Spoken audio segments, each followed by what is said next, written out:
her standing in the street, eyes black as coal.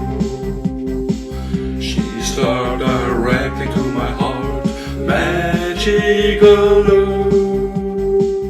In winding rough and narrow streets, she disappeared.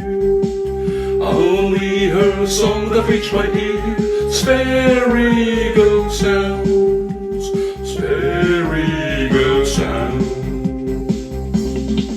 Ara beni, takip et kokumu benim.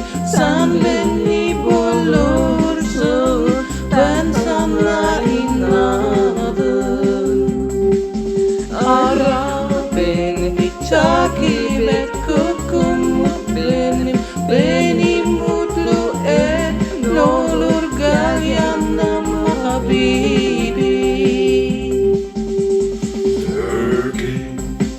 Was searching all the narrow streets, seems I got lost. A magical experience for a short time.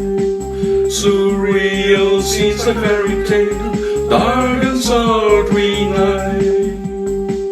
Only her song pierced all the alleys of the town. Spherical sounds was always heard everywhere.